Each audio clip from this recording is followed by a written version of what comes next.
பருப்பு உருண்டை குழம்பு பண்ணிடு. சாஃப்டா நல்ல ஜூஸியா சூப்பரான பருப்பு உருண்டை குழம்பு எப்படி செய்யறதுன்னு பார்க்கலாமா? துவரம்பருப்பு கடலைப்பருப்பு சம அளவு எடுத்து நல்லா கழுவிட்டு 1 மணி நேரத்துலேருந்து 2 மணி நேரம் ஊற வச்சுக்கோங்க. மிக்சி ஜாரில் தண்ணி இல்லாமல் ஊற வச்சுருக்க பருப்பு போட்டுக்கோங்க. காரத்துக்கு மிளகாய் பூண்டு ஜீரகம் சோம்பு தேவையான அளவு உப்பு போட்டுட்டு தண்ணி ஊற்றாமல் கொரப்பாக அரைச்சிக்கோங்க. அரைச்ச மாவில் கொஞ்சமாக வெங்காயம் கொத்தமல்லி தழை போட்டு நல்லா மிக்ஸ் பண்ணிவிட்டு குட்டி குட்டி பாலாக உருட்டி எடுத்துக்கோங்க.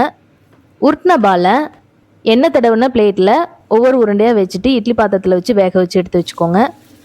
கடாயில் எண்ணெய் கடுகு ஜீரகம் வெந்தயம் கருவேப்பிலை மிளகாய் வெங்காயம் பூண்டு நல்லா வதங்கினதுக்கப்புறம் தக்காளியை அரைச்சி விழுதாக சேர்த்திக்கோங்க. நல்லா மிக்ஸ் பண்ணி விட்டுட்டு மல்லித்தூள் சாம்பார் தூள் மஞ்சத்தூள் மிளகாய் தூள் தேவையான அளவு உப்பு போட்டுட்டு நல்லா மிக்ஸ் பண்ணி விட்டுக்கோங்க. எண்ணெய் பிரிஞ்சு வந்ததுக்கப்புறம் புளித்தண்ணி தேவையான அளவுக்கு தண்ணி ஊற்றிட்டு மூடி போட்டு நல்லா சுண்ட வச்சுக்கோங்க.